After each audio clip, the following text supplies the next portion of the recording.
Let's get right into this review for After the Hunt.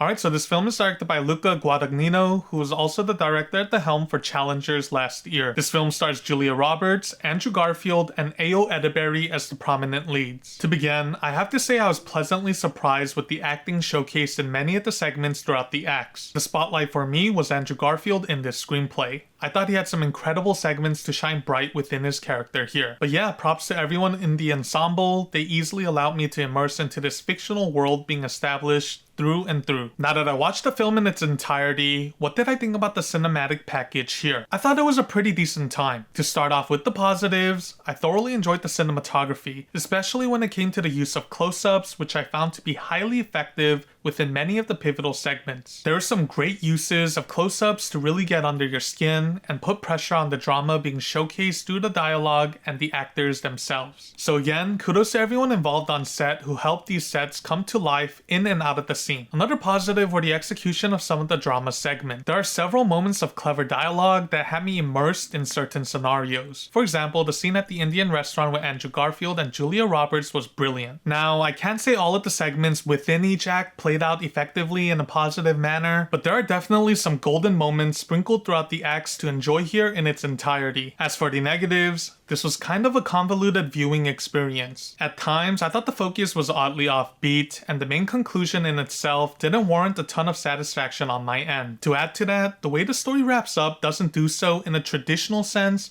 in which you get a definitive conclusion to all the drama and the mystery being unraveled throughout the initial acts. So the ending in itself may either be disappointing or jarring for some viewers out there, especially with all the brewing buildup of tension involved beforehand in Acts 1 and 2. Now, I was able to grasp the general concepts of what the characters and the story was trying to achieve here with its themes and motifs to the overarching screenplay, but not all of it comes out in a clear and concise manner, which may also contribute to the dissatisfaction for some viewers out there looking for a more coherent storytelling experience. Lastly, sometimes the story and the dialogue can get a bit too lost in the sauce for its own good, and certain scenarios can feel like mumble jumble. But all in all, I still found the general package of the cinematic experience to be satisfactory enough, even with these inherent flaws. My final score for After the Hunt is 7.5 out of 10.